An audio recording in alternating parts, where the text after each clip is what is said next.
Hello everybody, welcome back. As you may have noticed who've been watching the channel, I have just finished every single game in the Arkham series. That's all 4 games, and I thought I'll do a ranking of every boss in the series. Quick little note about that though, I'm not going fully off the wiki definitions, so they split the Scarecrow fights from Arkham Asylum into separate ones. I just put them all in one. The Militia APCs and Night don't really count as a boss fight in my opinion. Some of the things which are basically just mini bosses I did leave in, like Titans and things like that, but a lot of them blurring the lines really. And I also didn't put in Arkham Origins Mr. Freeze fight because that was part of the DLC which I don't have access to, or the Killer Croc one in the Iceberg Lounge challenge map on Arkham Knight because I haven't played that challenge map and I don't care to. But other than that, everything else is kind of what you would expect to be a boss fight in the series. There's 51 overall, so let's get started. Just before we actually get into it, I want to address something I forgot to say earlier. This is mostly just my opinion, really. There isn't any criteria or categories that I'm really ranking this on. Some are up higher because of their substance and their gameplay mechanics, while some are up higher because of their style. I will explain a little bit for each position, but some of them are a bit more flexible, can be moved around a bit more, and it's mostly just my personal opinion. Starting at the very bottom, number 51 is Deadshot in Arkham City. This, I can't even really call it a boss fight. It's basically just, red light, green light, getting rid of that Squid Game clout still in there, if that is still relevant or not. You just sneak up when he's not looking, take him down, he's done. It ruins what is quite a good side mission. Number 50, we've got Deathstroke in Arkham Knight. This might not be the worst boss fight ever, but it's mostly just disappointing. It's a rip-off of an earlier boss fight in the story, and it's way worse than a much better Deathstroke fight in Arkham Origins. From 49 to 48, we've got Bird and Shiva in Arkham Origins taking the same spot, basically. That's because they're just normal fights, really, and I think Shiva's more disappointing. Bird, I don't even know if Bird's a real character or not, if it was just added in Arkham Origins, but Shiva, meant to be the world's deadliest woman, maybe the world's deadliest fighter, I don't remember exactly, but she doesn't really put up much of a fight, so that's why she's right near the bottom. From 47 to 43, we have every single Titan fight in Arkham Asylum. That includes Bane. I do think Bane's the best out of the bunch, mostly because it's Bane, but they're all pretty much the same fight. They're not that complicated, and they're quite boring, and unfortunately, it's what takes up most of Arkham Asylum's boss fights, in quotation marks. And then continue with Arkham Asylum. Number 42 is the Titan Joker fight. It's very bad, but at least it resembles a boss fight, unlike the Titans, so I had to put him up here. And continuing with our Titan theme, 41 and 40 are the Titan fights in Arkham City. I still probably wouldn't call them boss fights, they're more like mini boss fights, but with the additions of Arkham City in the combat in general, and the fact that you could mount the Titans when you do enough damage to them to get some more offense on everyone else, just makes them a little bit better, but overall they're not really anything to write home about. At number 39, I've got Firefly in Arkham Knight. You just chase him around for a couple of minutes until he basically runs out of fuel or something, and then you take him down. You repeat that a couple of times, you're done.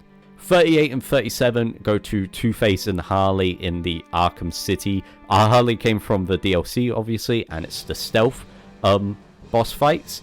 I don't like these particularly, mostly because they revolve around you having to take them down, but you kind of have to do it loudly because you have to do it multiple times, and it just doesn't fit with stealth. If I have to loud take down someone, then run away, hide, wait for everyone to move away again, and do that like 3 or 4 times, it's just annoying.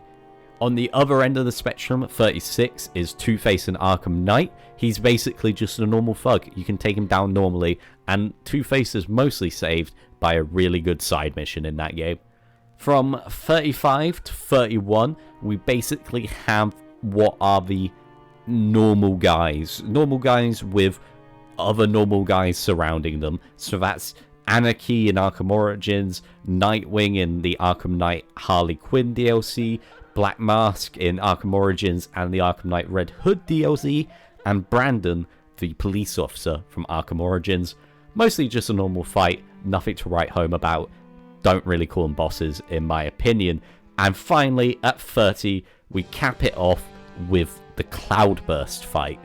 This, I feel like, retroactively gets pulled down because of the Deathstroke fight. It just kind of has to. It's not the greatest thing in general. It is just a bunch of Cobra tanks and then a bigger Cobra tank, basically. So it kind of falls flat, and definitely is something that gives a bad name to the Batmobile. I think the Batmobile offers some better fights later on, but the Cloudburst, not its best. For 29 and 28, this might be a bit controversial, but I've got the Bane and Venom Bane fights in Arkham Origins. These two fights are exactly the same, basically. One of them takes place in the prison, one on top of a penthouse. This might be a bit biased because I was playing on PlayStation Now, and there was a bit of input delay, which made the tight timing of the dodge really annoying. And there's also a problem where if Bane lands in like a corner, he can basically recover really quick. So you dodge out of the way, but then he's already recovered and he whacks you again. And on top of that, it was most of the difficulty came from just adding in random thugs to deal with at the same time. And that's my biggest problem with a lot of these fights in the Arkham games. A lot of the difficulty just comes from a lot of other thugs taking your attention away instead of the actual boss. At 27, I've got basically my middle point. This is the Electrocutioner. He's not a boss. You just walk up, you whack him. It's a funny thing. It's a comedy thing. But basically, anything below the Electrocutioner, I think, is pretty crap. The only ones I might disagree a bit on are those two Bane fights, but like I said, that's a bit of personal bias in there. But everything above the Electrocutioner, I think, is at least somewhat worthwhile. Starting with 26, the Killer Croc fight in Arkham Origins. It's a nice little tutorial fight. It's not that difficult, and it teaches you a bit about using quick gadgets and having to rely on the environment a bit more for some boss fights. 25 and 24, Mr. Hammer and Mr. Sickle from Arkham City. These guys are a bit more unique, so that's what really puts them up here, but mostly they're just kind of brutes that you have to fight around with everyone else. And speaking of people who are just big brutes who you have to fight around with everyone else, Albert King and Killer Croc in Arkham Knight take 23 and 22. They just beat Mr. Sickle and Mr. Hammer because they add in that little tag team element, which I just enjoy from Arkham Knight so much. 21, we've got Copperhead from Arkham Origins. Her whole thing is mostly just ripping off Ra's al Ghul's fight, like a section of it, but you got to deal with all the poison shit, so it's all really dark and she just jumps out of nowhere.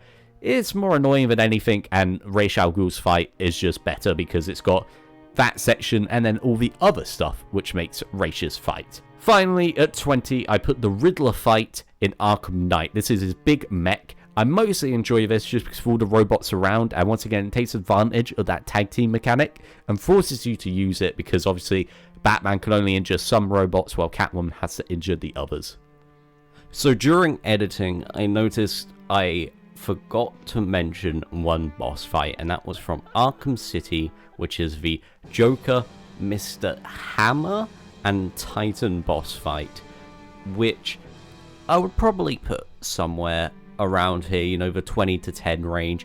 I'm not going to re-edit this entire video and re-record it all because I don't have the time or the patience just to change the numbers around. So it would start somewhere in between there. Not exactly sure where exactly, but it's in that kind of range. It's mostly just brought up because of the hazards, the environmental hazards makes it a bit more interesting, and the fact that they made two mini bosses a bit tougher by adding in a lot of enemies made it a decent challenge, but not too much of a painstaking challenge. At 19, we got what could be considered the only actual boss fight in Arkham Asylum. But then again, I wouldn't even consider it the best, even if the other two above it aren't really technically boss fights. But it's Poison Ivy. She goes on for a bit too long and is just very tedious near the end. There's not much to it. It doesn't evolve that much throughout the fight. other than just adding in people you have to deal with. Another side note, I forgot to mention Poison Ivy from Arkham City within the Catwoman's DLC. It's mostly just the same as the Arkham Asylum one. I do think it's better because it's a lot shorter and it's less painful, but most of Poison Ivy's attacks are the same fundamentally, and you just gotta fight some other goons around it. It's alright, but nothing that special.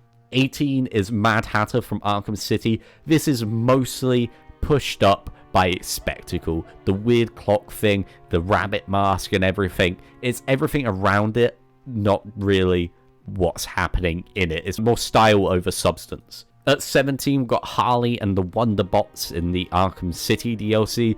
I mostly enjoyed this because the occasional shots that Harley shot down was unique, so you have to occasionally keep your eye out for that.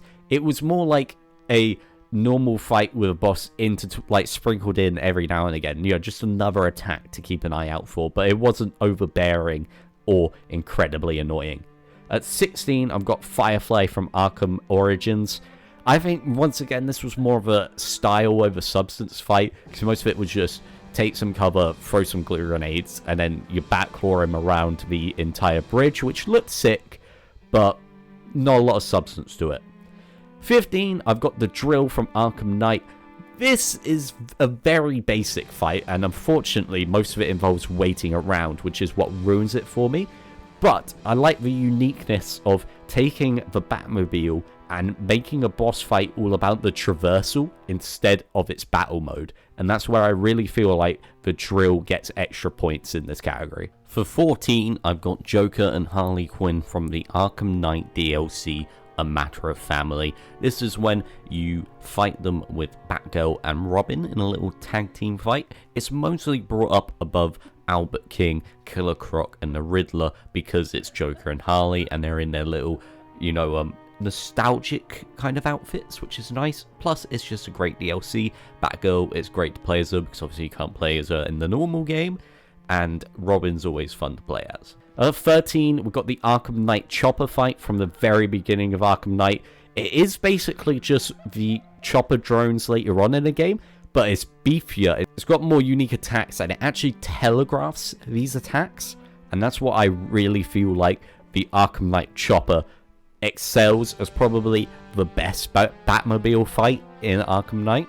At 12, I've got Joker in Arkham Knight. This is right near the end where you're going through this entire nightmare sequence. It is basically just style over substance, but unfortunately for the Joker, one other villain did this better in an earlier game.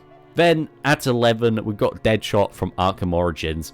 Arkham Origins Deadshot basically reversed Arkham City's Deadshot with a bit of a lackluster side mission followed by a really good boss fight at the end, while Arkham City was a really good side mission with a lackluster boss fight. It does have a bit of the problem of you have to knock him down and then wait and knock him down again, but the fact that Deadshot, if anyone sees you anywhere, you can just ricochet and hit you. You've got to be vigilant with them.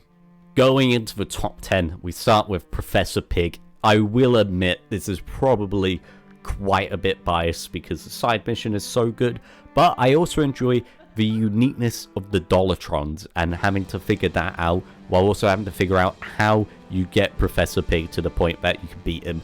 And then on top of that, Professor Pig's just a creepy dude. All in all, it makes a great fight and a great side mission, and that's why I put it in the number 10 spot. At number 9, we've got Killer Croc from Arkham Asylum.